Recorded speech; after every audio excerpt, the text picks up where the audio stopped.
Hi అండి. ఎలా ఉన్నారు? అందరూ బాగున్నారా? నేనైతే చాలా బాగున్నాను. ఈరోజు వీడియో ఏంటో చూసారు కదా థంబ్‌నెయిల్ చికెన్ కర్రీ విలేజ్ స్టైల్‌లో చాలా సింపుల్‌గా, ఈజీగా, హడావిడి లేకుండా ఎలా తయారు చేయాలో చూపిస్తాను. అంతకన్నా ముందు నా ఛానల్‌ని కొత్తగా ఎవరైనా చూస్తున్నట్టు వాళ్ళు ప్లీజ్ సబ్స్క్రైబ్ చేసుకోండి. నా వీడియోస్ నచ్చితే లైక్ చేయండి, షేర్ చేయండి. కొత్త సబ్స్క్రైబర్స్ అందరికీ వెల్కమ్ అండి. Hi. Thank you so much. ఇంకా లేట్ చేయకుండా వీడియోలోకి వెళ్ళిపోదామా? ఇది కొంచెం టైం టేకింగ్ రెసిపీయేనండి. కానీ టేస్ట్ మాత్రం అద్దిరిపోద్ది. ఒక్కసారి ట్రై చేయండి. దీనికోసం నేను 4 టేబుల్ స్పూన్లు ఆయిల్ అయితే వేస్తున్నాను. ఆయిల్ కొంచెం ఎక్కువ వేసుకోండి, బావుంటుంది. ఇందులో నేను 2 దాల్చిన చెక్క, అలాగే 4 లవంగాలు ఇవి కూడా వేసుకొని వేయించుకోవాలి.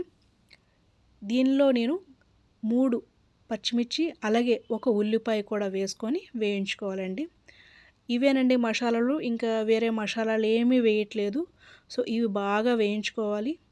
దీనికోసం ఒక చిన్న టిప్ చెప్తాను. ఉల్లిపాయలు బాగా వేయించుకోవాలి కదా!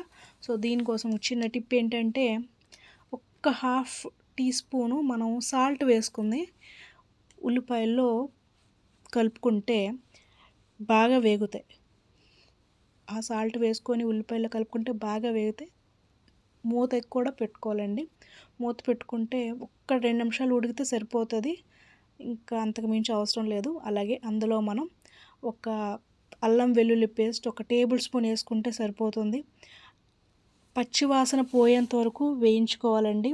మొత్తం పచ్చివాసన అంతా పోయే వరకు వేయించుకున్నాక మనం ఇందులో ఒక చిటికెడు పసుపు అయితే వేసుకుందాం, మంచిది కాబట్టి. పసుపు కూడా వేసుకొని బాగా కలుపుకోవాలండి. దీనికోసం నేను 1 కేజీ చికెన్ అయితే తీసుకుంటున్నానండి. 1 కేజీ చికెన్కి 4 టేబుల్ స్పూన్ ఆయిల్, 1 ఆనియన్, 3 పచ్చిమిర్చి, 2 దాల్చిన చెక్క, లవంగాలు. చికెన్ కూడా వేసేసుకొని బాగా కలుపుకోవాలి. మొత్తం అంతా కలిసేలాగా ఆ మసాలాలు మొత్తం అంతా చికెన్కి పట్టుకునేలాగా కలుపుకున్న తర్వాత మనం ఇందులోకి ఉప్పు అనేది ఇప్పుడు యాడ్ చేసుకుందామండి. 1 టేబుల్ స్పూన్ ఉప్పు అయితే సరిపోతుంది. 1 కేజీకి 1 టేబుల్ స్పూన్ ఉప్పు అయితే సరిపోతుంది. వేసుకొని బాగా కలుపుకోవాలండి. కలుపుకొని మొత్తం ముక్కలకి అన్నీ ఉప్పు అంటుకునేలాగా కలుపుకొని మూత అయితే పెట్టుకొని ఒక 15 నిమిషాలు ఉడికించుకోవాలండి. చూసారా 15 నిమిషాల తర్వాత వాటరీగా వచ్చింది చికెన్లో నుంచి. ఇప్పుడు మనం 4 టేబుల్ స్పూన్ల కారం అయితే వేసుకుందాం. కారం కూడా వేసుకొని సేమ్ మనం ఉప్పు కారం అనేది ముక్కకు బాగా అంటుకునేలాగా మొత్తం ముక్కలన్నీ కలిసేలాగా కలుపుకోవాలండి.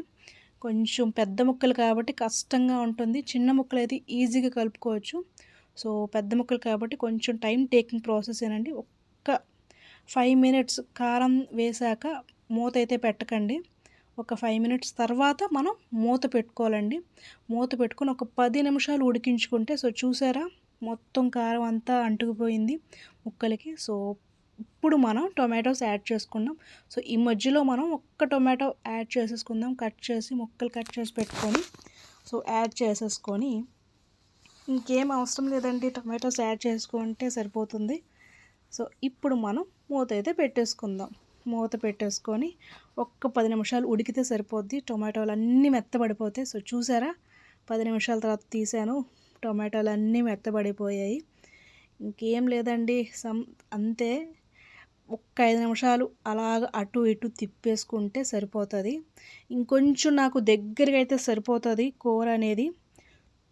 గ్రేవీకి చాలా బాగుంటుంది. చపాతీల్లోకి, అన్నంలోకి, దేనికైనా బాగుంటుందండి. బిర్యానీలోకి కూడా బాగుంటుందండి ఈ కూర. ఒక్కసారి ట్రై చేయండి. కొంచెం ఉడికితే దగ్గర పడితే సరిపోతుంది. ఒక్క 5 మినిట్స్ ఉంచితే చూసారా అయిపోయింది. సింపుల్ అండి. ఇందులో ఏ మసాలాలు వాడలేదు. నేను వేడి అన్నంలో వేసుకొని తినేస్తున్నాను. ఆ రోజు అన్నం పెట్టుకున్నాను కాబట్టి. ఆ వీడియో పెట్టుకోండి, చూసేయండి. ముక్క అయితే బాగా ఉడికిపోయింది. ఉప్పు కారం అయితే నాకు తెలిసిపోతుంది కాబట్టి మీ టేస్ట్కి తగ్గట్టు మీరు వేసుకోండి. నా వీడియో కనుక మీకు నచ్చినట్టే ఉంటే ఒకవేళ లైక్ చేయండి, షేర్ చేయండి అండ్ సబ్స్క్రైబ్ చేయడం మాత్రం అస్సలు మర్చిపోకండి. Thank you for watching. మళ్ళీ మరొక కొత్త వీడియోతో వస్తాను. బాయ్.